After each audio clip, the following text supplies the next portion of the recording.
3월 6일 맥체인 짧은 묵상입니다. 오늘 말씀은 출애굽기 17장, 누가복음 20장, 욥기 35장, 고린도후서 5장입니다. 오늘은 부활논쟁이라는 제목으로 짧은 묵상을 나누겠습니다.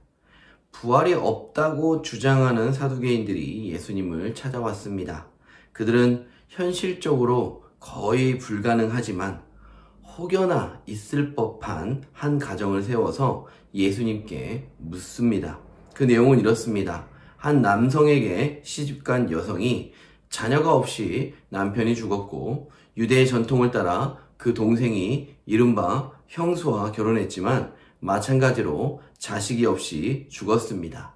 7형제가 있었는데 다 같은 방식으로 죽었고 결국 그 여인도 죽었다는 것입니다. 사두개인들이 묻습니다. 누가복음 20장 33절입니다. 7이 다 그를 아내로 취하였으니 부활 때 그 중에 누구의 아내가 되리까? 대답하기 난감한 질문을 통해 부활이 없다는 사실을 확정짓고 싶었던 것입니다. 예수님이 대답하십니다. 앞에 여러 말이 있지만 38절 말씀을 읽겠습니다. 하나님은 죽은 자의 하나님이 아니요 살아있는 자의 하나님이시라. 하나님에게는 모든 사람이 살았느니라 하시니. 우리에게는 죽음이 분명히 존재하지만 이 죽음이란 이 세상에서의 삶의 끝일 뿐 죽음 이후의 삶은 오히려 다시 죽지 않는 영원한 삶입니다. 하나님의 나라에서 영생을 누리든지 아니면 지옥에서 영벌을 받게 되는 것입니다. 이런 의미에서 하나님에게는 모든 사람이 살았다고 말하는 것입니다. 모든 사람이 하나님에게는 살아있다는 진리의 말씀 앞에서 이 땅에서 죽음을 맞이한 모든 사람은 부활하는 것입니다. 하지만 부활이란 우리의 영만 다른 곳으로 옮겨지는 것을 말하지 않습니다. 부활이란 우리의 몸이 다시 살아서 영과 하나가 되는 그 상태에 이르는 것이고 또 특별히 부활이란 영벌에 처하지 않고 영생을 누리는 삶을 뜻하기도 합니다. 그래서 고린도후서 5장에서는 부활과 관련해서 다음과 같이 설명합니다. 고린도후서 5장 1절입니다. 만일 땅에 있는 우리의 장막집이 무너지면 하나님께서 지으신 집, 곧 손으로 지은 것이 아니요 하늘에 있는 영원한 집이 우리에게 있는 줄 아느니라.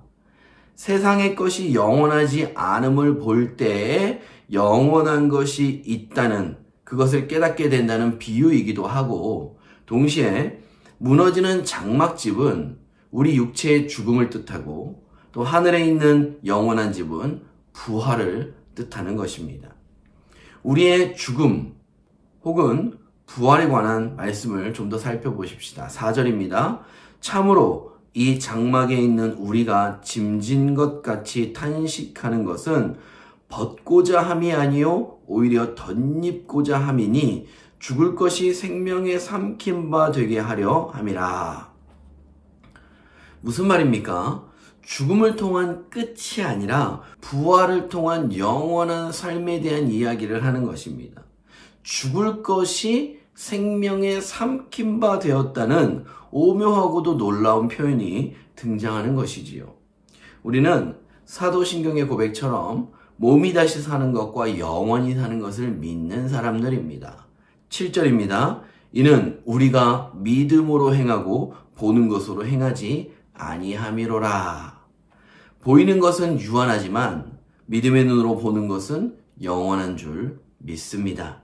오늘 이 하루도 이 땅에서 살아가지만 믿음으로 영원한 하나님 나라를 보며 그 나라 가운데 살아가는 은혜 있기를 주님의 이름으로 축복드립니다.